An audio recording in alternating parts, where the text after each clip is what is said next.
Let me see. Continue to share. All right. I see you can see the presentation, I assume. Can you see me and the presentation or just the presentation? Yeah, I see both of us at the top and then the presentation. Okay, good. I don't see myself and I don't see you for some reason, but I guess it's just the way this thing is working today. All right. So we talked about the New Testament, right? How there are so many manuscripts, more than 5,800 manuscripts, so close to the time it was written, 25 to 35 years after it was written. We have a portion of the Gospel of John, um, the size of a postal stamp, but it's there anyway. And no other book of antiquity has that kind of witness to their accuracy, to their preservation, and so on. Now, the preservation of what we call the Old Testament or the Hebrew Bible is different. So that when we ask the question, how well has the Old Testament been preserved, right? Um, these are this comes from Logos Bible Software, Hebrew Bible Manuscripts. Again, MS means manuscript, MSS, manuscripts. Um, it tells us the Hebrew Bible, Septuagint, Greek New Testament, and other biblical texts were preserved and transmitted through the careful work of scribes. Thousands of biblical manuscripts have been discovered that shed light on the history of the biblical text. No biblical autographs have survived. Autograph, we said, is the handwritten, right? That's the Mhm. self-handwritten. So we don't have the actual gospel that Matthew wrote, Yeah. but we have copies of that autograph. So that's what we call manuscripts. And of the Hebrew Bible, we have a total of 252 manuscripts. That's way low compared to the New Testament, right? Way low. So how do we know then that this has been accurately preserved as much as the New Testament? That's going to be the question. So compared to Mhm. the New Testament, very few copies, right? So how do we know they are trustworthy? So this has to do with the way it was preserved, the way it was copied. There were scribes that it was their profession to copy manuscripts. This Okay. happens from the time of Ezra to the time of Jesus. Now, Ezra comes in Nehemiah, Ezra, around that time when the people that had been taken to Babylon, they Mhm. come back to the land, they rebuild the temple, and so they collect the scriptures they had, and they actually institute a school of people that will learn, and that's what they're going to do with the rest of their lives. They're going to copy scripture. And so Mhm. they devise incredible methodologies to um, to guarantee the accuracy of what they are copying. Okay, so that by the time of Jesus, we talk about the Pharisees and the scribes came to him, right? Because these were people that were academics, and everybody was in awe of them. Like you're a scribe, whoa, dude, right? Kind of thing.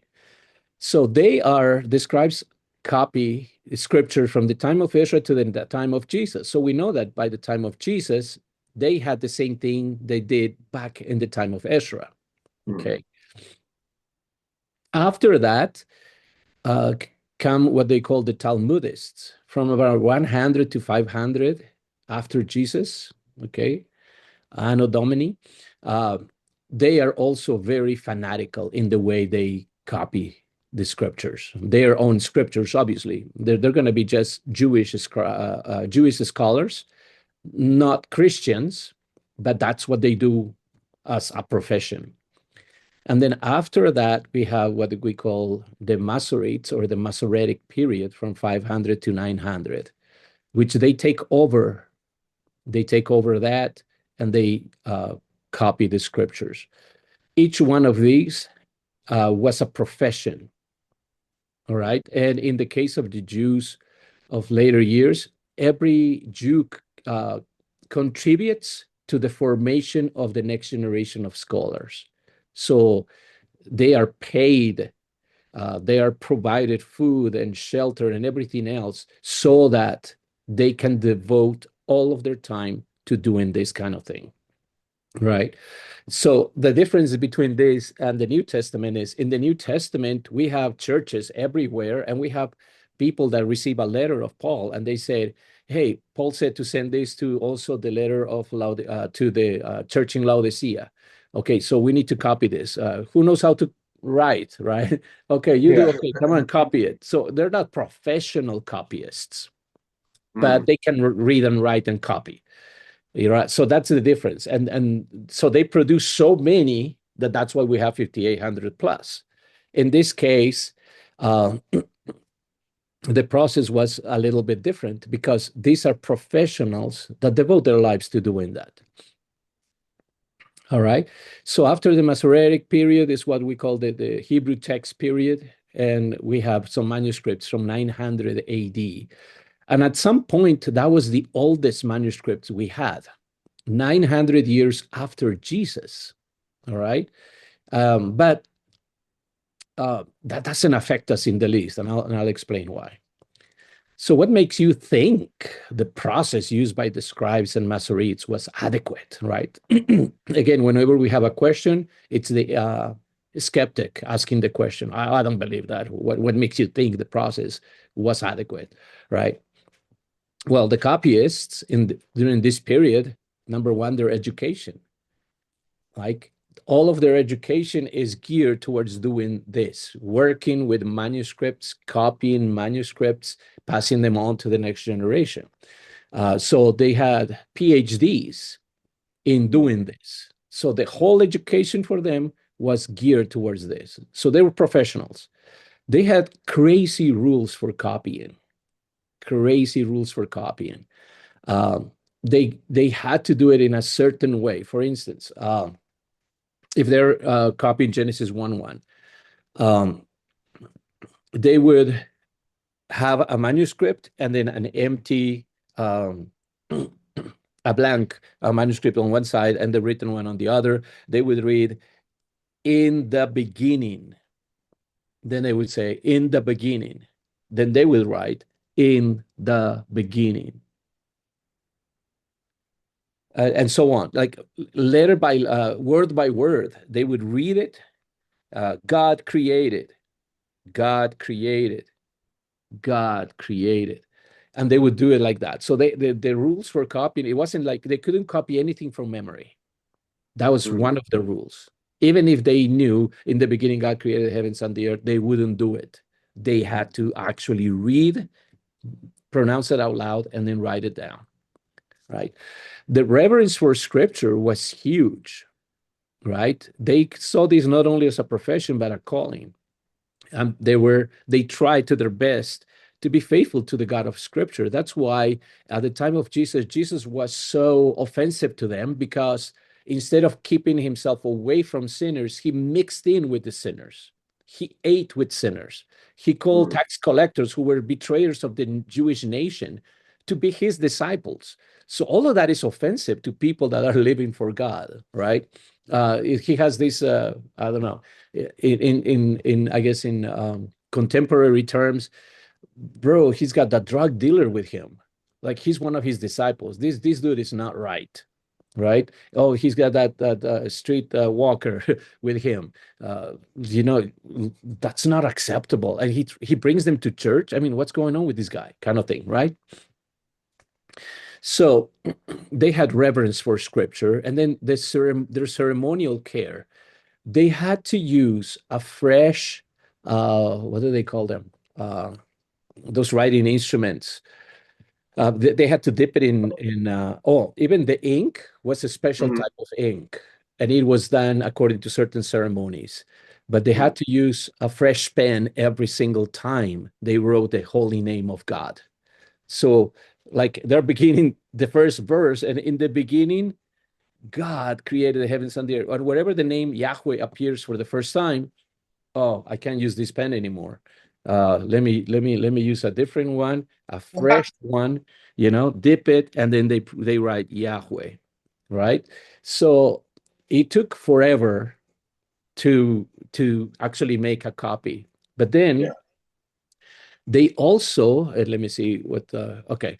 So they also counted the number of words a book had. For instance, in Genesis, there's, I don't know, 23,000 words, right? The middle word in Genesis is Abraham or something like that. So they would actually check their work, counting the number of words, counting how many times the name of God appeared in the book and things like that. So they made absolutely sure that what the new one had exactly the same content as the old one.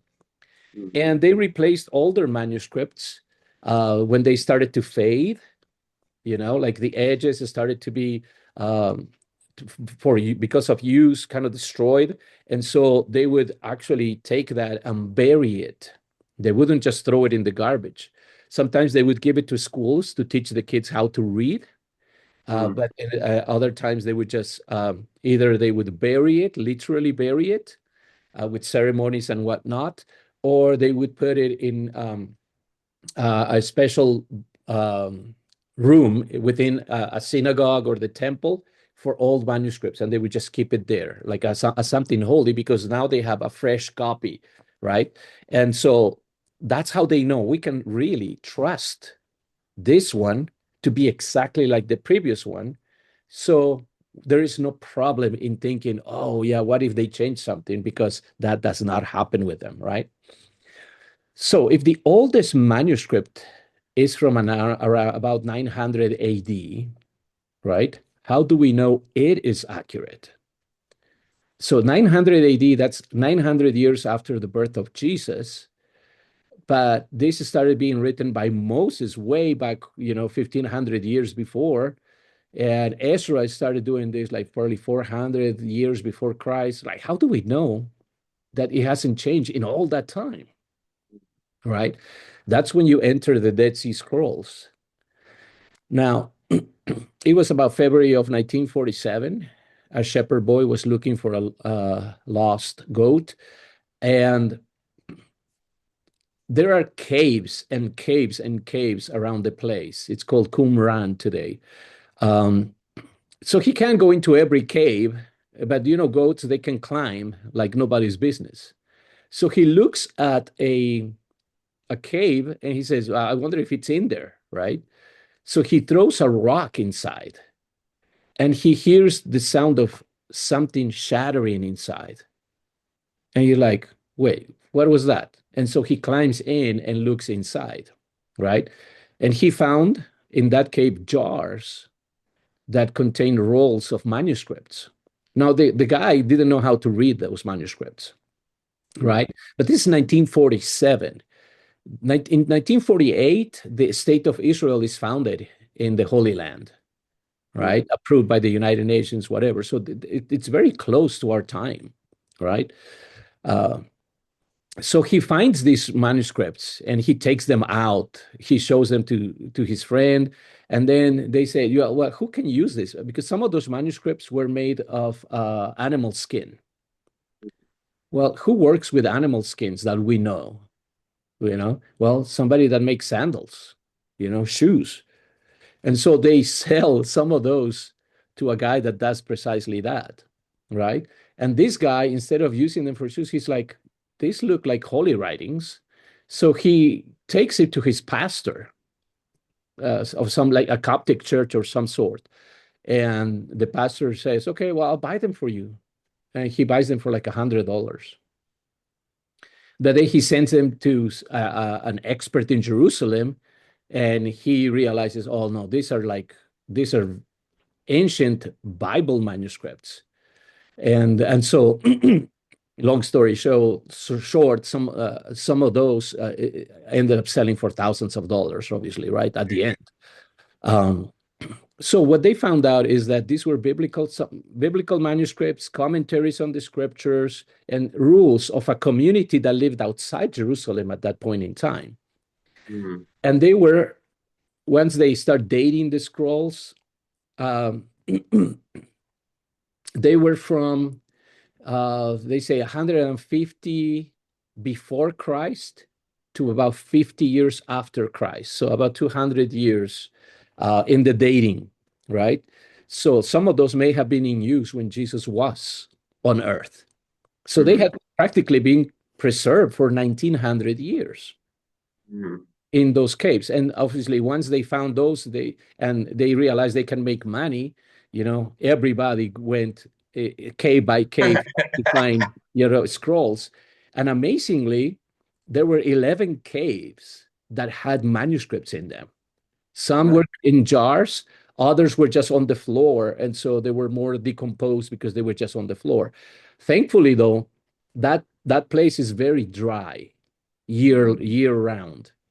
There's rain and like twice a year in that place. So they were preserved.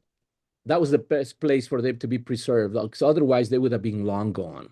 Like in let's say in Texas, where it rains so much and it's so humid, they would have been gone in a few years. Yeah. But they had been preserved for 1900 years. And so when they finished excavating or looking for more, they found about 1,000 manuscripts. Now, when we say 1,000, we have full books like Psalms and Isaiah, but there's also little fragments that they don't know where they belong, right? Mhm. So all in all, about 1,000 manuscripts were found, biblical manuscripts, as I said, commentaries, rules of the community, blah blah blah. But now, this changed everything because skeptics were saying, oh, you can't trust the Hebrew Bible. The oldest manuscript is from 900 years ago. And you don't even know what the original said way before then because you don't have any more. Like, how can you trust that it hasn't changed since the time of Moses or Isaiah or whoever else wrote until our days, right? So we have Jericho here. This is where the caves are located, right? Masada is very famous in Jewish history. This is the Dead Sea, Jerusalem, Jericho. So it's nearby.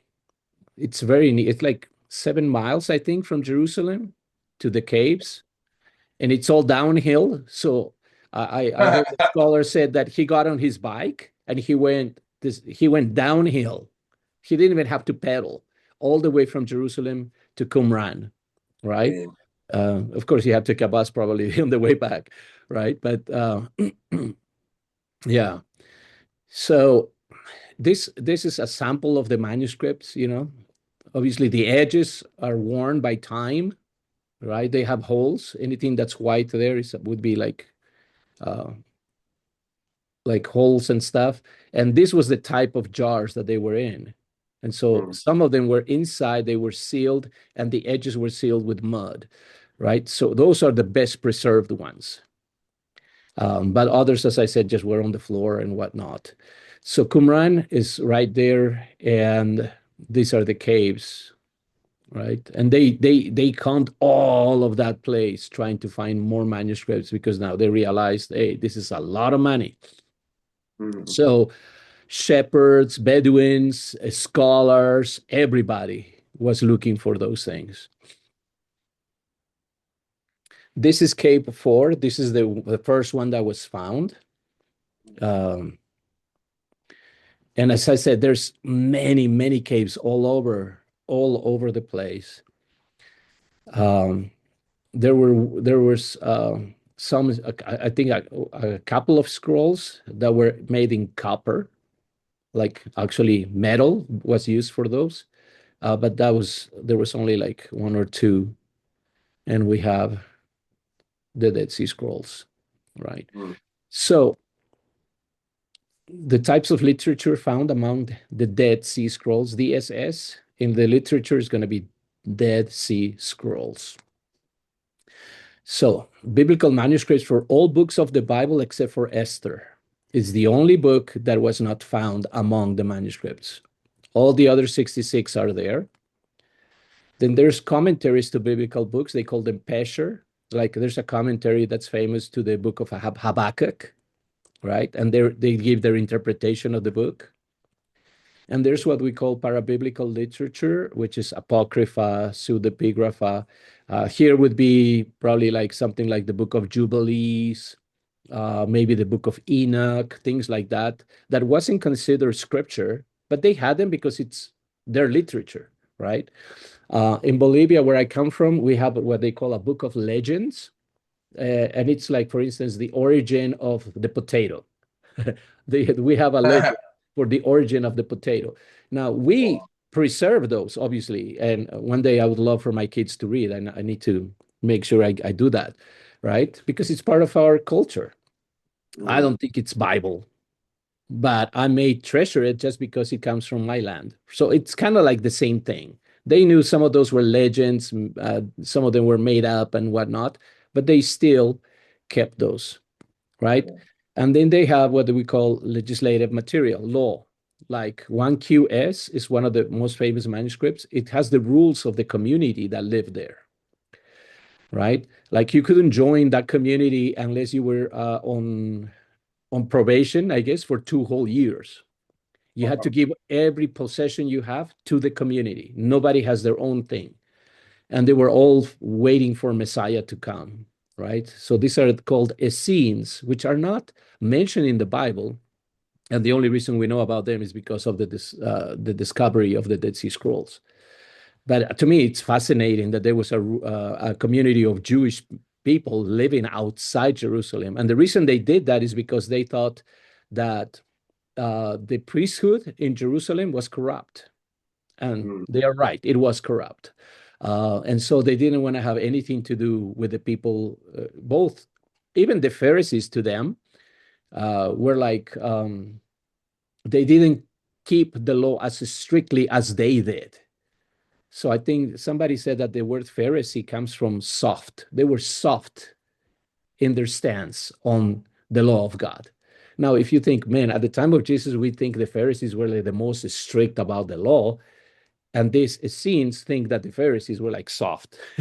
So, you can imagine, how they were. So how do the Dead Sea Scrolls prove the Old Testament is trustworthy?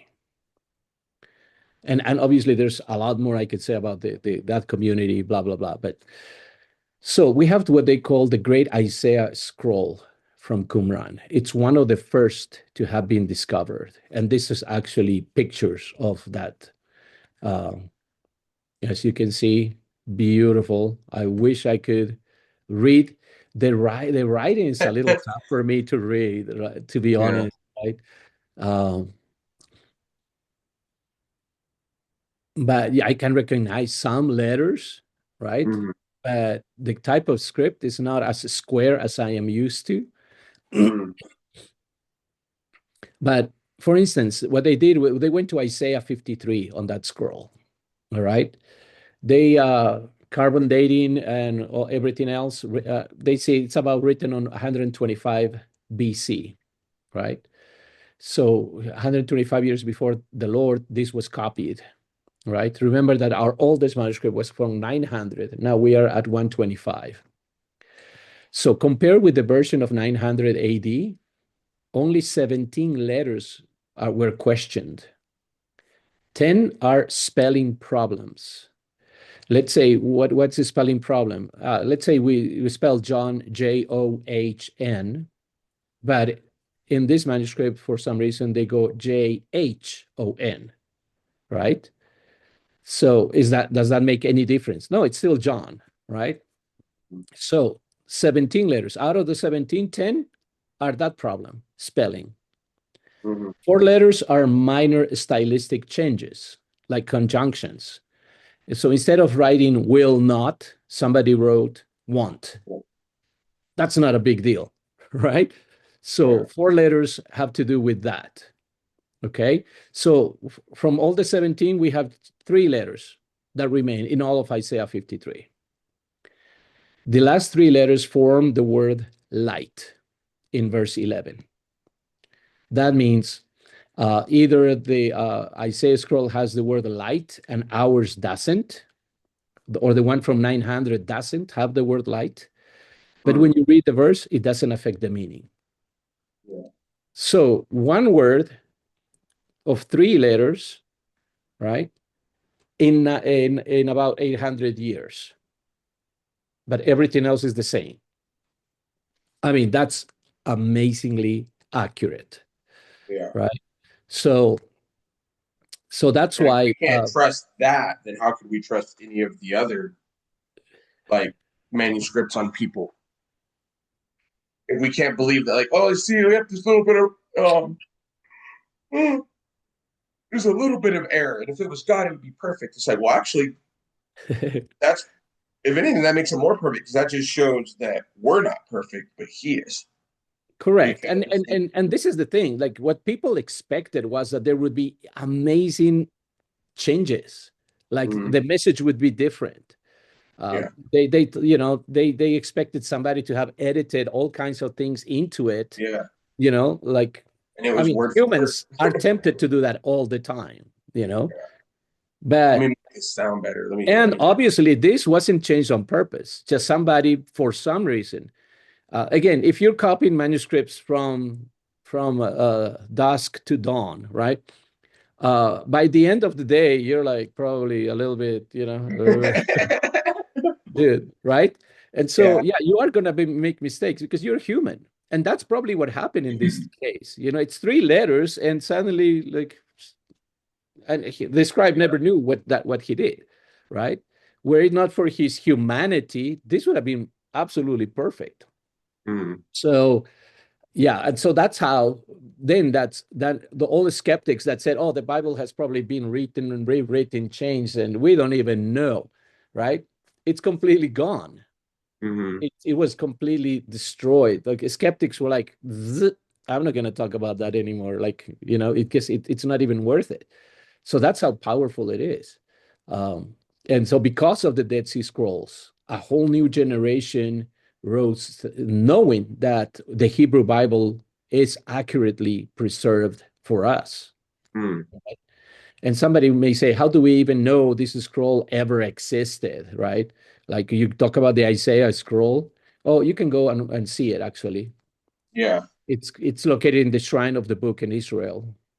Like, and that, and they have other Dead Sea Scrolls there. So you can actually go and see it today, like for real. Um, and they have it. The whole thing is there. Yeah. All right. Let's pause there and we can continue the next time. Okay. Like it. Like all that. Yeah, so the New Testament is accurate and preserved because of the great number of manuscripts. The Mhm. Old Testament is actually preserved because we don't have a lot of manuscripts. Because once they made a perfect copy, they would bury the other one and they would just Mhm. keep the perfect copy because Yeah. they didn't want those 2 copies walking around and this one missing certain parts, right? Mhm. So that's that to me. That seems like a good reason. They knew that it was a perfect copy. We don't need Mhm. the older one, Yeah. kind of thing. So it's That's cool. yeah.